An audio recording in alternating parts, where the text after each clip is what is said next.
Bismillahirrahmanirrahim. Assalamualaikum warahmatullahi wabarakatuh. Kembali lagi bersama saya Rifa Dwifa Tatunida. Nah, kita akan melakukan praktikum generator AC yang ketiga. Nah, bisa kalian lihat di modul, yaitu ada di modul 4.7, yaitu rotative valve tipe single phase current shunt generator. Nah, itu ada di halaman 92. Nah, kita langsung saja ke alat dan bahan yang akan kita gunakan.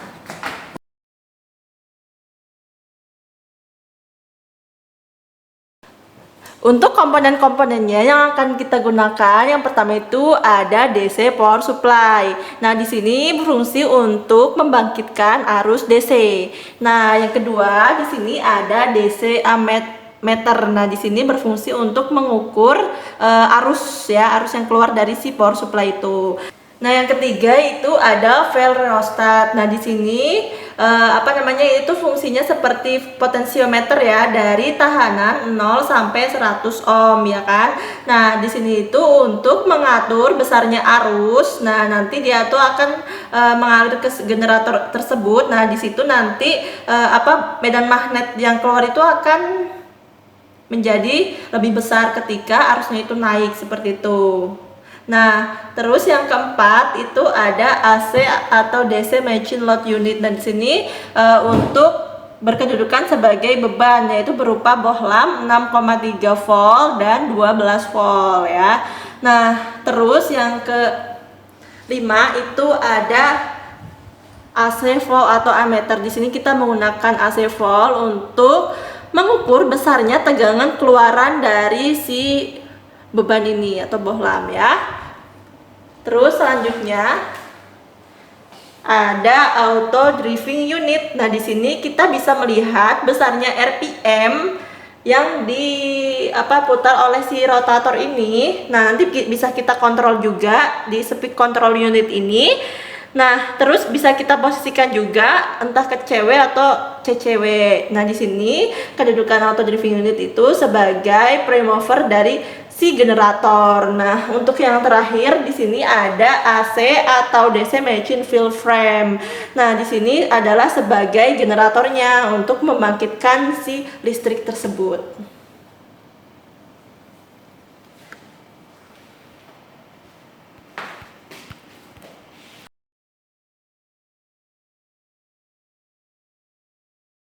Nah, kita mulai praktikum. Yang pertama-tama kita akan menghidupkan si modul terlebih dahulu.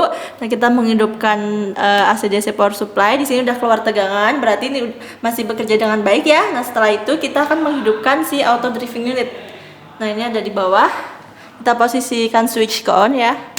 Nah, udah nyala. Nah, setelah itu kita akan memposisikan si knob ini ke posisi clockwise ya, seperti yang ada di sini. Nah, setelah itu kita akan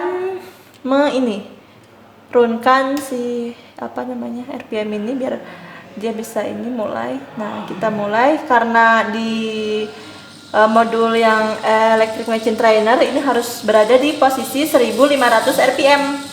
Nah, jadi kita perbesar si RPM-nya ke 1500 ya.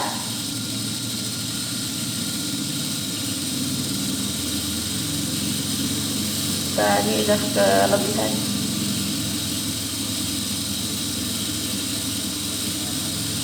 Nah, udah cukup ya, kurang lebih itu 1500. Nah, setelah itu ini ketika ini RPM 1500, nah untuk posisi valve rheostat ini ada di 40 ohm ya. Nah, ini ada di 40 ohm sudah. Nah, untuk besarnya tegangan bisa kalian baca di AC volt atau ammeter. Dan di sini ya, di AC volt ini udah ada tegangan yang keluar, dan bisa kalian baca sendiri berapa. Nah, setelah itu kita akan mengubah si valve rheostat ini ke posisi 30 ohm. Akan seperti apa? Kita lihat aja. Nah, kita atur si knob ke 30. Udah ya, ke posisi 30. Nah, ini kita masih memakai bohlam yang ukuran 6,3 volt ya. Nah, setelah itu kita bisa melihat tegangan sama nilai RPM. Nah, itu tegangannya segitu. Nah, untuk nilai RPM bisa kalian lihat sendiri. Nah, setelah itu kita akan memposisikan si valve rheostat ini ke posisi 20. Kita akan lihat seperti apa. Nah, dia udah di posisi 20. Karena tahanan semakin kecil, maka nanti arus yang mengalir juga semakin besar ya. Jadi si bohlam ini udah mulai bisa menyala gitu. Bisa kalian lihat untuk nilai tegangan asli yang keluar, bisa kalian lihat sendiri berapa. Nah, setelah itu bisa kalian lihat juga untuk RPM-nya. Bisa kalian ini aja kira-kira berapa ya gitu kan, stop. Nah, setelah itu kita akan memposisikan si valve rheostat ini ke posisi 10 ya.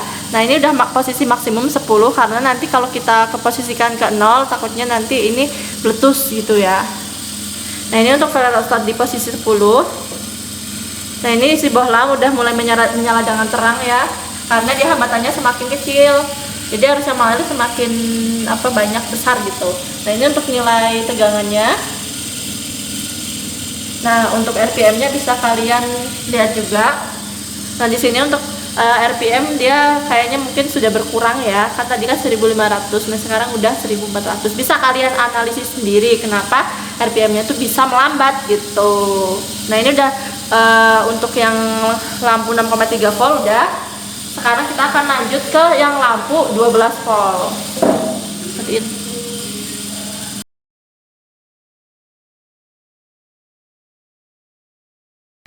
Nah, untuk selanjutnya kita menggunakan bohlam 12 volt. Nah, ini masih sama untuk masukannya 12 volt. Nah, yang kita ganti itu bohlamnya di sebelah sana. Udah kita ganti pakai yang 12 volt. Tadi kan kita pakai yang 6,3 volt ya. Nah, kita langsung ke praktikumnya. Nah, jangan lupa untuk menyalakan modulnya terlebih dahulu, yang AC atau DC power supply. Ini udah ada tegangan keluar ya, berarti otomatis si modul ini bekerja dengan baik. Nah, setelah itu kita akan menghidupkan auto driving unit. Nah, ketika switchnya udah kita hidupkan, kita jangan lupa memposisikan si knob ini ke posisi clockwise ya, atau CW. Nah, sudah ke posisi clockwise. Nah, kita bisa merunkan si ini. Nah, kita udah mulai run, terus kita bisa mengontrol untuk RPM ya, besarnya RPM. Karena di modul itu kita membutuhkan sebesar 1500, ya udah kita memposisikan si speed control unitnya ini ke 1500.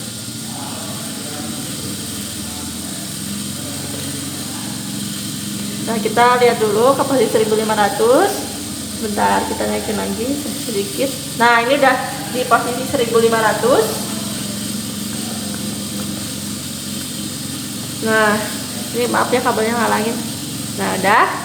Ini di posisi 1500. Dan untuk valve rheostat kita akan memposisikan ke posisi 40, 30, 20 sama 10 ya. Yang namanya enggak, karena takutnya nanti lampunya meletus gitu. Nah, ini udah kita posisikan ke posisi 40 ohm ya. Bisa kalian lihat untuk nilai RPM-nya ketika 40 ohm tadi udah ada 1500 ya kurang lebih. Nah, untuk nilai dari si tegangan bisa kalian lihat. Nah, di sini untuk si bohlam ini belum menyala ya, karena apa? Karena hambatannya masih besar.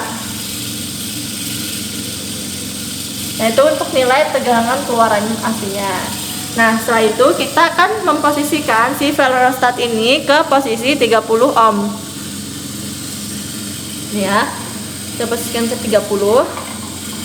Nah, ini knopnya udah kita putar ke posisi 30. Setelah itu bisa kalian lihat untuk nilai dari si RPM itu ya, segitu bisa kalian catat ya. Nah, setelah itu kita bisa melihat tegangan keluaran. Nah, pasti lama-lama tegangan keluarannya itu naik gitu. Nah, setelah itu kita akan memposisikan si valve rheostat ini ke posisi 20. Nah, kita posisikan ke 20. Untuk nilai dari RPM-nya bisa kalian lihat sendiri di sini udah ada. Nah, setelah itu kalian bisa melihat tegangan keluaran si AC, generator AC ini. Nah, udah kalian lihat, bisa kalian catat juga tegangan keluaran. ketika rheostat di posisi 20. Nah, sekarang kita akan memposisikan oh ya, jangan lupa ini di sini lihat di si bohlam ini udah sedikit menyala ya. Cuman belum terlalu terang. Nah, setelah itu kita akan memposisikan si valve rheostat ini di posisi 10.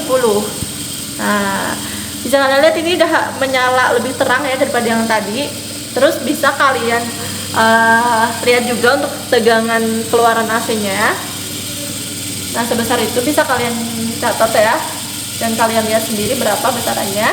Nah, setelah itu bisa kalian lihat untuk nilai dari si RPM.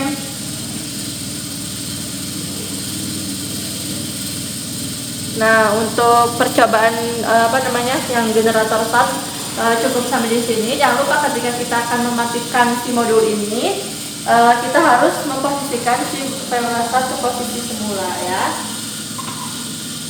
Satu aja, terus habis itu kita inikan RPM ke 0, kita matikan ke stop, terus kita pastikan ke stop, terus akhirnya kita matikan. Terima kasih. Wassalamualaikum warahmatullahi wabarakatuh.